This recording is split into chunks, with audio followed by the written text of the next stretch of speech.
السلام عليكم ورحمة الله وبركاته. النهاردة فكرة جديدة من أفكار اللانش بوكس، وما زلنا لسه في أفكار سندوتشات اللانش بوكس وسندوتشات المدارس.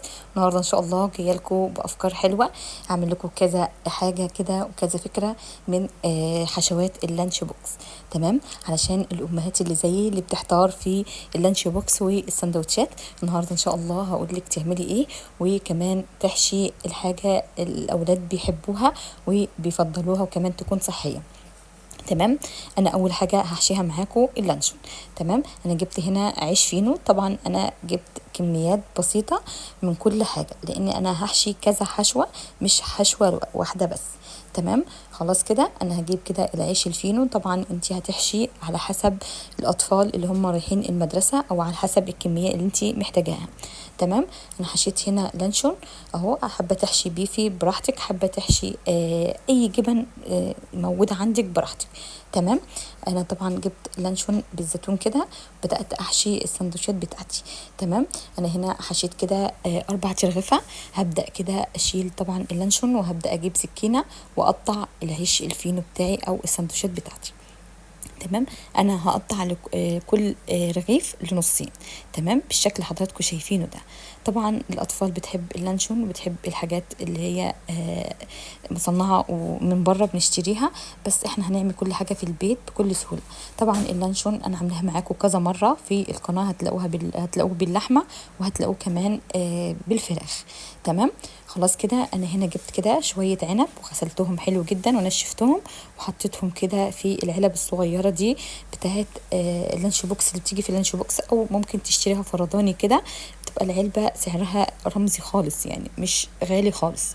تمام، هحط هنا عنب وهحط كمان اي سنيكس موجوده عندك في البيت ابدأي كده حطي كده في العلب دي للاطفال، لان الاطفال بتحب الحاجات دي، بتحب تاكلها مع السندوتشات وكمان بتفرح بيها، حتى لو ما بتحبش تاكل سندوتشات بترجعها، فالحاجات دي هتشجعها ان هي تاكل السندوتشات وترجع اللانش بوكس فاضي.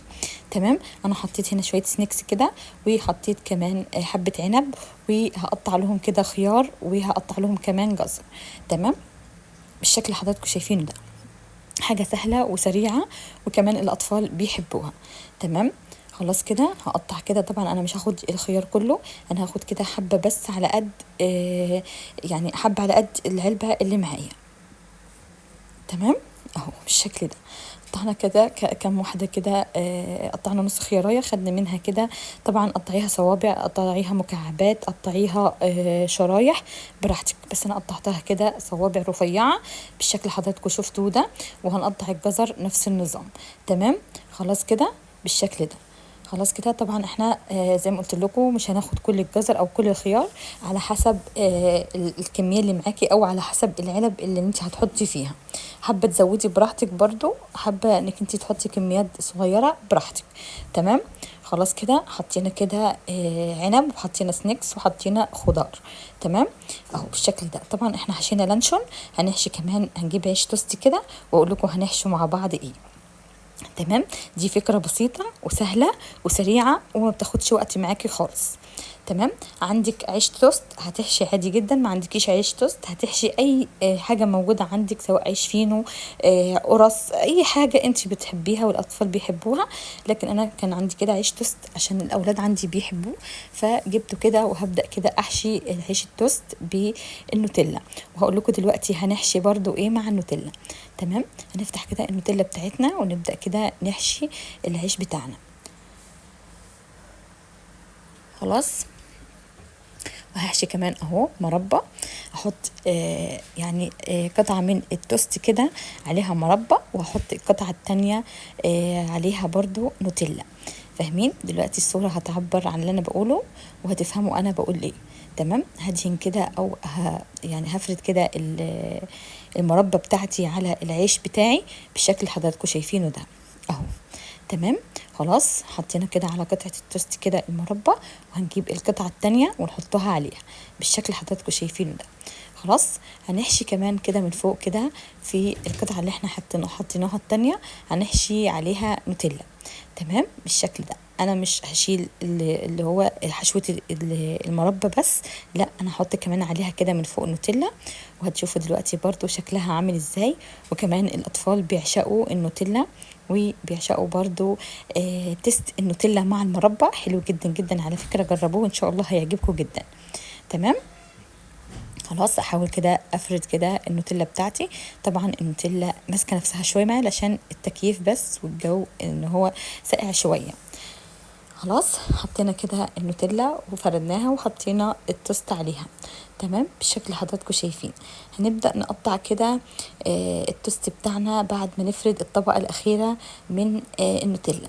حابة تزودي براحتك الطبقات، براحتك. حابة انك انت تستكفي زي ما انا استكفيت كده، براحتك. خلاص انا حبيت ازود بس النوتيلا شوية علشان طبعا اولادي بيحبوا النوتيلا اكتر من المربى. خلاص تمام كده. حطينا كده وفردنا النوتيلا، وهنحط كده قطعة توست تاني عليها، وهنبدأ كده نظبطها ونبدأ نقطع العيش بتاعنا. تمام. طبعا عايزة تقطعيه لنصين براحتك، حابة تقطعيه ل4 براحتك. تمام. خلاص كده بحاول كده اظبط كده العيش بتاعي، ولو في اي حاجة طالعة كده خارجة من العيش بتاعي ببدأ اشيلها. تمام. خلاص كده اهو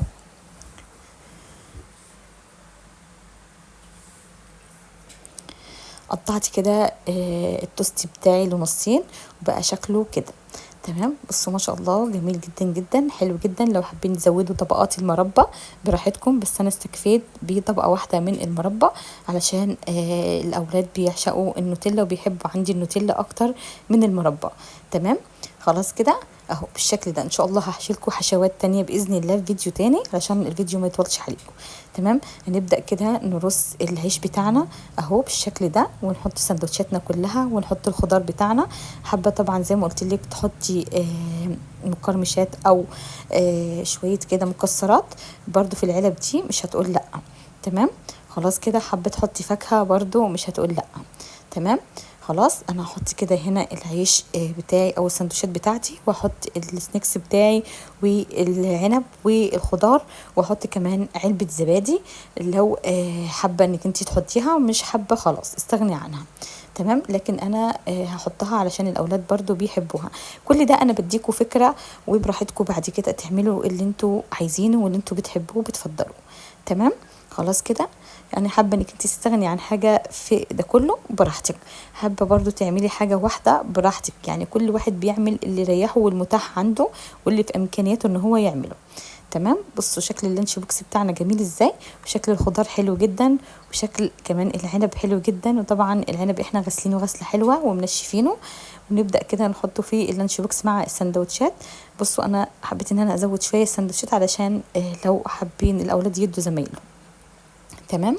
انا حطيت كده سندوتش من اللانشون، وحطيت مكانه النص التاني بتاع النوتيلا والمربى. ده كان الفيديو بتاعنا، ان شاء الله يكون فكره خفيفه وسهله وبسيطه وتعجبكم. اشوفكم ان شاء الله بفكره جديده، واشوفكم في فيديو جديد، واقول لكم مع السلامه. استودعكم الله الذي لا تضيع ودائعه، حفظ الرحمن. مع السلامه، باي باي.